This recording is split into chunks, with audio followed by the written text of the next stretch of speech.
본 치료는 내과 질환뿐만 아니라 치과 질환에도 적용할 수가 있습니다. 내과 질환과 치과 질환에 대해서 말씀을 드리도록 하겠습니다. 이제 그 신경성 증상과 내과 질환을 사실 구별하기가 좀 어려운데 거기에 대해서 겹치는 것은 나중에 신경성에서 따로 좀 말씀을 드리겠고요. 이제 주로 가슴 답답한 증상, 신경성 증상과 내과 질환을 동시에 말씀드리도록 하겠습니다. 가슴이 이제 아프다고 하는 사람이 있죠. 가슴이 협심증까지 아프다는 경우도 있고, 그렇게 협심증까지 심하지는 않지만 어느 정도 통증이 간혹가다 온다. 또 숨이 찬다. 혹은 답답하다. 혹은 깊은 숨이 안 쉬어진다. 호흡이 끝까지 내려가야 되는데 내려가지 않는다. 혹은 불안하고 초조하고 두근거린다. 그런 것들이 신경과하고 이제 많이 겹치는 내과로 취급되는 부분도 있어서 이제 같이 해봤습니다. 원인은 이제 그 스트레스 등으로 해서 가슴 근육이 긴장하고 경혈이 이제 굳어서 나타나는 그런 증상입니다. 그래서 이것은 그 근막통증의 트리거 포인트라든지 경혈을 찾아낼 필요는 없고요. 가슴에 있는 뼈, 흉골이라든지 갈비뼈 혹은 근육들을 압박하여서 통증을 찾아내면 됩니다. 그래서 그 통증을 없애는 그 부위에 침수밴드를 붙여서 통증을 없애버리면 이제 증상이 사라지는데, 대개 누구나 이제 그 신경성 증상이 조금 있기 때문에 이 가슴 한복판은 좀 아픕니다. 그래서 좀 따라서 해보시면 쉬울 텐데, 가슴 한복판을 꾹 누릅니다. 손으로 가슴 한복판을 꾹 눌러서 거기에서 손가락 끝이 이제 그 뼈에 닿는 느낌이 들면 그 뼈를 살살 비벼보면 됩니다. 옆으로 이렇게 하지 말고 반드시 이렇게 수직으로 해서 그걸 눌러야 됩니다. 또 이 부위는 또 옆으로 이렇게 만들기 때문에 여기도 수직으로 눌러서, 이런데 수직으로 눌러서 찾아내면 됩니다. 이 범위가 넓을수록 증상이 심하다고 봅니다. 누구나 가슴 한복판은 다 아픕니다. 다 스트레스를 받기 때문에. 잠을 100% 잘 자는 사람도 없고 스트레스 전혀 없는 사람도 없습니다.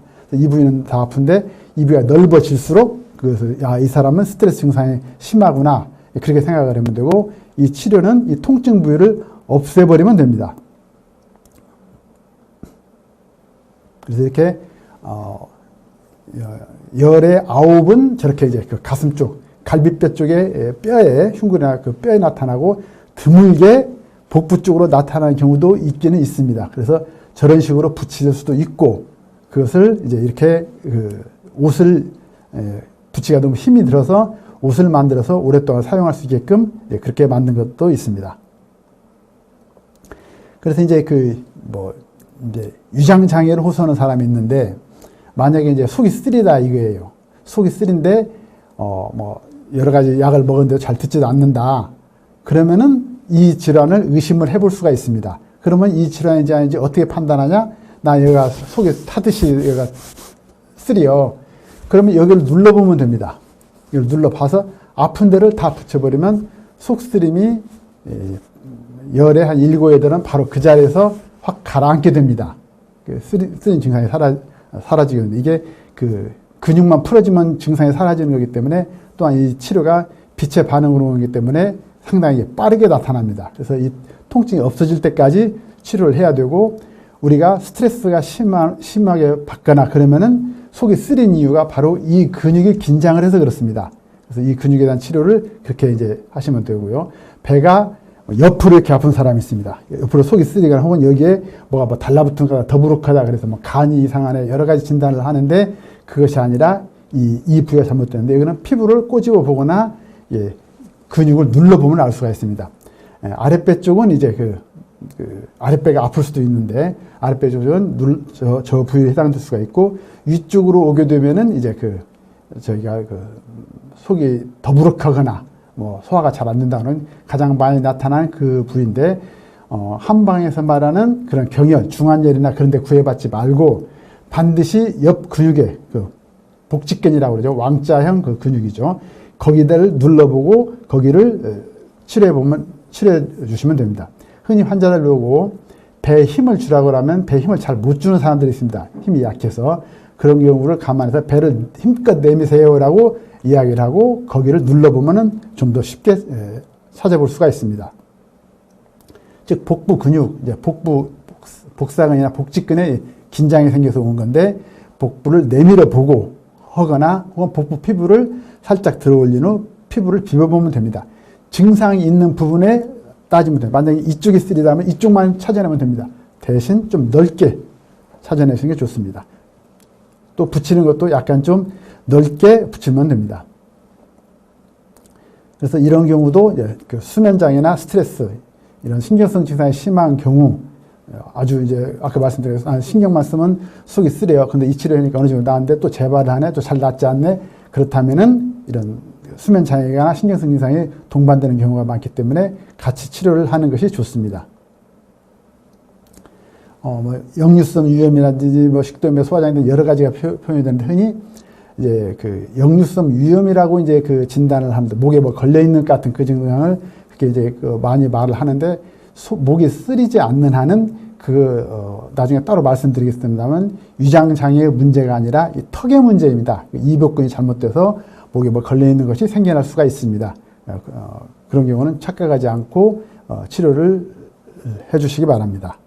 그래서 이제 이게 좀 힘이 들어서 이런 것을 이제 복부 보호대를 이용해서 이제 하는 수가 있어요. 이걸 옷을 입어버리면 이 부위, 명치 아래에서부터 배꼽 아래까지 전부 다 감쌀 수 있어서 대장이라든지 뭐 소화라든지 여러 가지 질환을 동시에 치료를 할 수가 있습니다.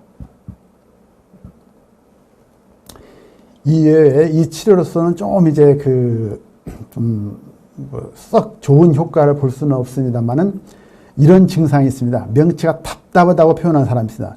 난 명치에 돌덩어리가 얹어 있는 것 같아. 그런 경우는 이 복부의 근육이 아니라 등 근육이 잘못돼서 오는 경우가 많습니다. 흔히 이제 흉추 1번에서 6번에 신부척추근, 척추를 감싸고 있는 그 근육이 긴장하면 됩니다. 한방에서는 이제 협청열이라고 표현을 하죠. 대개 이제 이런 병은 누가 생기냐? 일자형이에요. 허리가 굽은 사람은 이게 잘 안 생기고 일자형으로 생겨서 등이 S자로 굽어야 되는 똑바로 되기 때문에 흉추 1번에서 6번 가위가 자주 좁아질 수가 있습니다. 그래서 그 근육이 자주 긴장해서 오는데 특징은 속이 쓰리거나 더부룩하지 않고 답답하다고 표현을 하고 심한 사람은 나는 약을 먹어도 약 소화도 안 돼. 난 물도 소화가 안 돼. 나는 아무것도 먹지 않았는데 난 속이 답답해.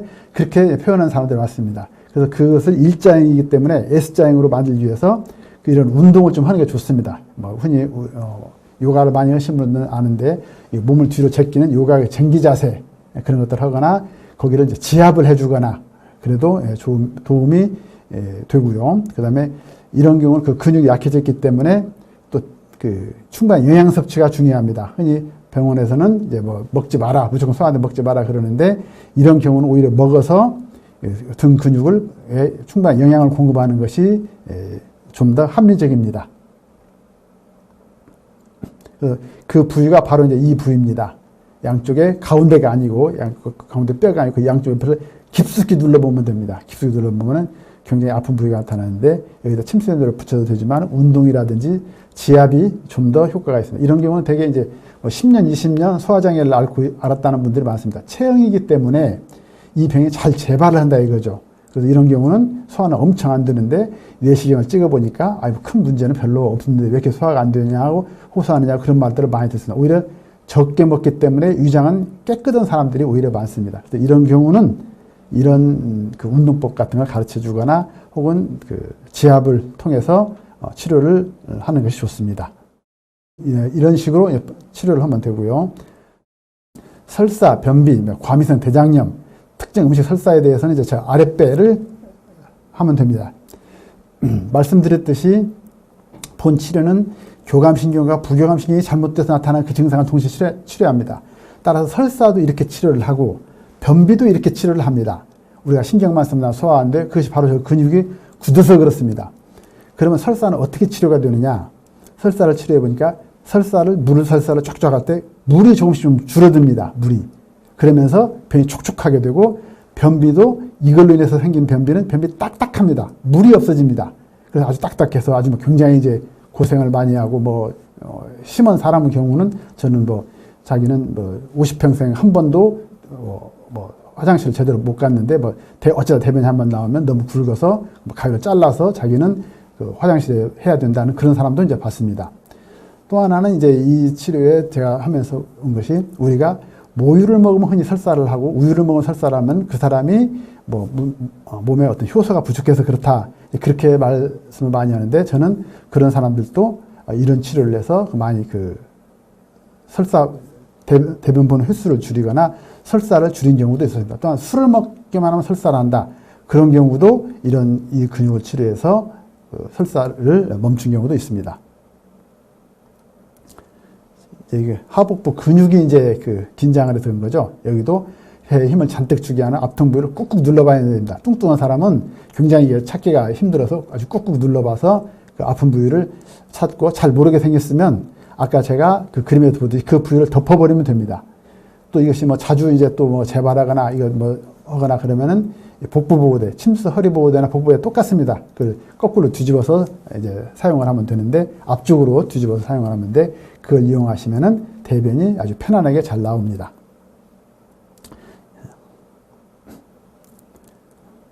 이런 식으로 치료를 하고 여기다 이제 복부 보호대를 착용을 하면 됩니다.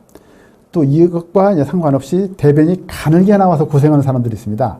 난 대변이 가늘게 나온다. 뭐 딱딱하거나 뭐 무서사를 잘자르는 것이 대변이 가늘게 나온다는 경우는 저 윗부분까지 치료를 해야 됩니다.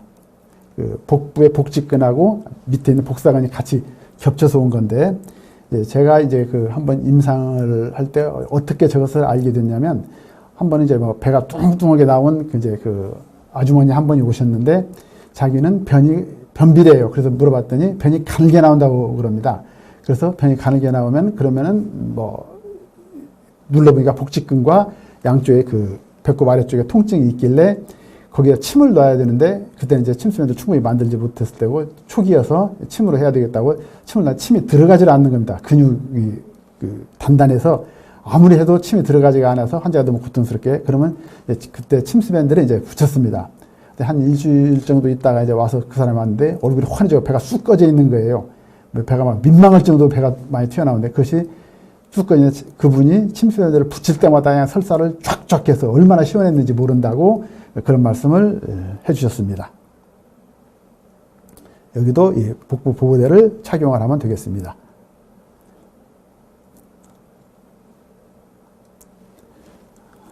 또 이제 만성 피로를 이제 이 가슴을 치료해서 치료할 수가 있습니다. 사실은 신경성 증상인데 내과에서도 만성 피로를 많이 호소하기 때문에 내과 파트로 집어넣어서 이제 말씀을 드리도록 하겠습니다. 흔히 자기가 이제 저녁형 인간이라고 하는 사람이 있습니다. 나는 아침에 못 일어나. 나는 아침에 뭐 죽었다 깨어나도 못 일어나고, 난 아침에 깨어나서도 난 12시에 지나야, 서너 시 지나야 그때 다 이제 팔팔해져. 저녁 때 난 멀쩡해. 그런 분들은 다 수면의 질이 나빠서 온 겁니다. 수면의 질이 나빠서 자고 나면 본인은 잔다고 자지만 수면의 질이 나빠서 아침에 일어나면 굉장히 몸이 뻣뻣하고 눈이 잘 안 떠지고 몸이 굉장히 무겁습니다. 그러다가 한참 움직이면은 이제 이런 그 근육들이 저절로 풀려서 약간 건강하게 되는데 그런 분들한테 주로 이 피로는 어디로 피가 집중적이냐? 이 상체로 오는데 그 중에서 눈으로 많이 옵니다. 그래서 이런 분들 되게 눈이 개슴치레하거나 안구건조증이거나 눈과 관련된 질환을 많이 가지고 있는 경우가 많습니다. 또한 이제 이런 병은 소미성 근통증, 온몸에 이제 막 나는 걸어다니는 종합병원이야, 나는 뭐 머리에서 발까지 아파 하는 그런 노인네들이 이제 그 말하는 가지고 있는 그 소미성 근통증이 바로 이 수면에 이상이 생겨서 이제 온 병인데 그래서 이렇게 수면을 잘 자게 하면 그 근육들이 풀어져서 여러 군데의 섬유근통증이 사라지게 됩니다. 주로 이제 그 어깨 위쪽으로 머리가 띵하거나 눈이 침침하거나 어깨가 아프거나 목이 불편하거나 혹시 이런 사람은 비염이 있거나 어지럽거나 잠깐 그런 어깨 위쪽의 질환을 가지고 있습니다. 그 근육이 신경성하고 좀 더 민감하기 때문에 그렇습니다. 진단은 이제 가슴 앞통 부분을 찾는 경우, 심한 경우 등 부위도 차지해야 됩니다. 그리고 그 부위를 이제 이것을 붙이면 되는데 좀 상당히 붙이는 부위가 넓고 또 이런 부위는 대개 이 신경성 증상이 오는 경우 가장 많은 이유가 성격적인 요인이 가장 많습니다. 그래서 차라리 침수열을 티를 입어서 침티를 입어서 이제 그것을 오래 관리하는 것이 좋겠다 싶어서 이제 그런 나시티를 만들게 된 이유입니다. 그래서 난 안구건조증이 있다. 그러면 간단한 경우는 저렇게 이제 그 눈에다 마스크를 쓰면 되거나 뭐 하면 되는데 나는 좀 더 뭐 심하거나 혹은 잘 안 낫는다. 그러면은 나시티를 병행을 해야 되고, 가벼운 경우는 나시티만 입어도 신경성 증상이 심해서 잠을 잘 자게만 만들어도 눈도 저절로 환해지고 머리도 안 아프고 비염도 사라지고 하는, 그래서 저 나시티가 이런 종류의 병에는 굉장히 근본적인 치료 해결이 되겠습니다. 다음에 이제 턱 근육에 대해서 이제 말씀을 드리겠는데요. 일종의 뭐 치과 영역에도 약간 좀 뭐 해당되는 건데, 입이 마르는 사람이 있습니다. 갈증이 나는 것이 아니라 입이 말라요. 우리가 어떤 뭐 무서운 걸 보거나 깜짝 충격을 받아서 입이 바짝 마르듯이 그런 증상이 생기는 경우가 있고, 또 하나는 그와 반대로 침이 질질질 나오는 사람이 있습니다. 뭐 중풍 환자라든지 나이 연세 드시면 침 질질 나와서 주위 사람들 아주 이제 뭐 냄새 난다고 기겁을 하는데, 그런 증상도 있습니다. 또한 어떤 사람은 잔기침을 하는 수가 있습니다. 즉 침이 여기가 걸리는 거죠. 그래서 하는 그런 기침을 많이 하거나, 그것을 또 계절에 따라서 오기 때문에 그걸 또 뭐 날씨가 추워지면 나는 기침 나서 힘들어, 알러지성 천식이라고 진단을 받는 수도 있습니다. 한방에서는 그러한 것을 맥이라고 표현을 합니다. 또한 이 부위는 구역질을 유발을 합니다. 저는 이제 입덧에 심한 사람들한테 이 부위를 치료해서 입덧을 여러 번 치료를 해봤고, 또한 차에 있는 멀미도, 이런 차에서 나올 때는 차멀미도 이것을 이용해서 많이 치료를 했고, 이런 경우는 주로 이제 속은 편안한데, 나는 왜 이렇게 구역질이 나는지 모르겠다. 특히 나쁜 냄새가 맡으면 나는 구역질이 심하다. 그런 식의 표현을 많이 하고 있습니다. 다 이것이 이 턱주의 근육이 잘못돼서 온 겁니다. 누구나 신경을 바짝 쓰면은 턱 근육이 긴장하고 그래서 여러 증상이 생기는데, 우리가 가장 이제 민감하게 볼 수 있는 것이, 우리가 어떤 뭐 노래를 부르거나 어떤 많은 사람 앞에서 연설을 할 때 딱 긴장을 해서 하고 기침부터 하게 됩니다. 그것이 바로 이 근육이 순간적으로 긴장해서 그러는데, 그것이 계속 유지되는 것을 이런 알러지성 천식이라든지 장기침, 뭐 심한 사람은 나는 입만 벌리면 기침을 해서 전화 통화를 못 한다는데, 여러 가지 증상이 바로 여기 때문에 온 겁니다. 그래서 여기를 눌러보면 되고, 이 복근의 뺨 전체를 이걸 눌러보면 되고, 여기는 뺨을 이렇게 꼬집어서 비틀어 보거나 눌러보거나 그러면 됩니다. 그래서 이게 근육이 연결되어 있기 때문에 전체적으로 다 붙여도 되고, 그것이 힘들면은 이렇게 턱 마스크를 사용을 하면 됩니다. 이 증상이 상당히 제법 많습니다. 요새는 갈수록 이제 사람들이 예민해져서, 학생들의 경우는 이것 때문에 굉장히 고통스러운 사람이 많습니다. 수업을 하다가 자기가 침이 꼴깍꼴깍 나와서 다른 사람한테 필려드는 것 같거나, 혹은 기침이 나서 다른 사람 수업에 많이 방해가 되거나 하는 그런 경우도 많이 있습니다. 이런 식으로 이제 치료를 하면 되고요. 이게 힘이 들면은 저렇게 턱 마스크를 사용하게 되면 피부 손상 없이 잘 치료를 할 수가 있습니다. 이제 이거 외에도 괜히 혀에는 아무 이상이 없는데 혀가 아프다는 사람이 있습니다. 또한 혀에 염증이 생기는 사람이 있어요. 입술 안쪽에 염증이 생기거나 뭐 혀에 염증이 생기는 수도 있고, 어떤 사람은 또 혀가 감각이 없다고 맛을 모르겠다. 그런 사람도 있습니다. 혀 통증 있는 사람, 나는 매운 건 못 먹어요. 매운 거 김치 먹어봤으면 좋겠어. 그렇게 표현하지만 혀 감각이 없어. 나는 감각이 없다. 반쪽만 올 수도 있고 한쪽 다 올 수도 있는데, 반쪽만 하면 마비 온 쪽만 치료를 하면 됩니다. 그 다음에 이빨에 아무 이유도 없이 이빨이 아프다. 뭐 잇몸에 염증이 생겼다. 혹은 뭐 이를 간다. 그런 턱관절 통증이 있다. 그런 경우도 치료가 되는데, 제 개인적으로는 뭐 사랑니를 뽑고 나면은 통증이 굉장히 심한데, 거기에도 이걸 붙였더니 그 통증이 많이 사라지는 것을 여러분들한테 제가 경험을 많이 들었습니다. 그래서 여기를 이제 뭐 근육 긴장해서 눌러서 찾아내면 되는데, 턱 주변은 뒤에서 이렇게 눌러봐야 됩니다. 직각으로 되게 눌러보고, 이런 데도 직각으로 눌러보거나 뺨에 이런 데 피부를 해서 그 통증을 없애버리면 됩니다. 이런 식으로 하면 되는데, 바로 이 이복근이 침샘을 못 살게 굴기 때문에 그렇습니다. 그래서 침이 너무 많이 나거나 침이 너무 안 나거나, 그래서 어떤 때는 구강건조증도 침이 없어질 때가 있습니다. 기분이 좋을 때는. 또 어떤 때는 좀만 긴장하거나 그러면 더 심해질 때도 있고, 그래서 이 침샘 자체가 문제가 아니라 이복근의 문제입니다. 침샘 자체가 문제가 있다면 그럴 수도 있는데 그런 경우는 항상 입이 마릅니다. 좀 좋아졌다, 나빠졌다, 더 심해졌다 그런 것이 아니라 항상 똑같은 정도로 침샘이 파괴된 경우는 마르기 때문에 그 구별을 쉽게 하실 수가 있습니다. 여기서 이제 그 턱관절 통증은 저렇게 턱 마스크를 쓰고 여기까지 다 쓰고 뒤에 이런데 그 귀 주변에 턱 주변에 이렇게 침샘밴드를 같이 붙이면 좀 더 치료가 확실합니다. 지금 내과하고 치과 부분에 대해서 말씀드렸는데요. 궁금한 점이 있으면 연락을 주시면 제가 성실히 답변을 드리도록 하겠습니다. 감사합니다.